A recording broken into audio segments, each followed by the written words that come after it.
ইউরোপের অন্যতম সমৃদ্ধ দেশ আয়ারল্যান্ড, কিন্তু চাকচিক্যের আড়ালে এখন দীর্ঘশ্বাস হয়ে দাঁড়িয়েছে আবাসন সমস্যা। পরিসংখ্যান বলছে 2025 সালের প্রথম প্রান্তিকেই দেশটিতে খোলা বাজারে গড় ভাড়া 2000 ইউরোতে পৌঁছেছে, যা 2011 সালের তুলনায় প্রায় 3 গুণ।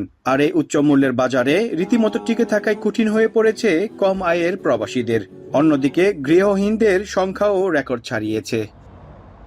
2025 সালের ভাড়া 4.4% বেড়েছে, যেখানে 2024 সালে ভাড়া বৃদ্ধির হার ছিল 3.6%।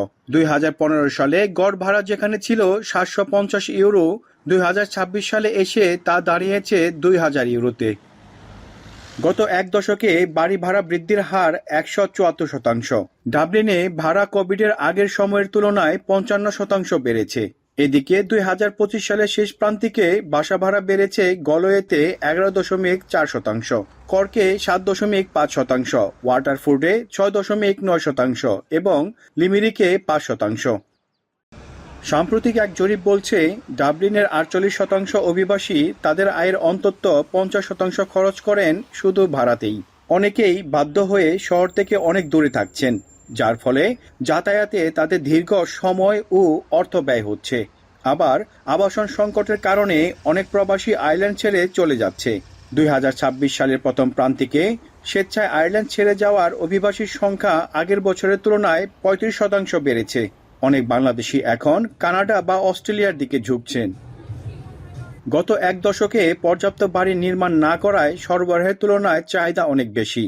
এই সরবরাহ সংকটের কারণে ভাড়ার বাজারে এক অদৃশ্য যুদ্ধ চলছে, যেখানে সবচেয়ে বেশি ক্ষতিগ্রস্ত হচ্ছেন প্রবাসীরা। আমি পর্তুগাল থেকে আসা, আয়ারল্যান্ডে প্রায় 1 বছর। এখানে বাসা পাওয়াটা খুবই কঠিন এবং বাসা ভাড়া অনেক বেশি।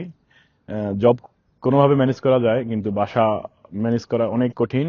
গত এক দশকের উপরে আয়ারল্যান্ডে হাউস ক্রাইসিস চলছে এবং পাশাপাশি এই ক্রাইসিসের মাধ্যমে হাউজের রেন্টও অনেক ব্যয়বহুল।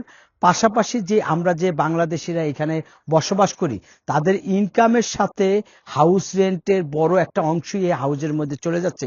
এজন্য আমরা বাংলাদেশিরা এদেশে ইনকাম এবং হাউজের রেন্ট দিতে গিয়ে আমরা হিমশিম খাচ্ছি। তবে আশার কথা, আয়ারল্যান্ড সরকারের সামাজিক ও সাশ্রয়ী আবাসনের জন্যই প্রায় 20 বিলিয়ন ইউরো ব্যয়ের প্রতিশ্রুতি দেওয়া হয়েছে। বর্তমান লক্ষ্য হল 2030 সালের মধ্যে আবাসন সরবরাহকে এমন এক পর্যায়ে নিয়ে যাওয়া যেখানে প্রতি বছর অন্তত 60,000 নতুন বাড়ি বাজারে আসবে, যা দেশটির ক্রমবর্ধমান জনসংখ্যা ও আবাসন চাহিদা মেটাতে সহায়ক হবে। মনিরুজ্জামান মনির, এখন আয়ারল্যান্ড।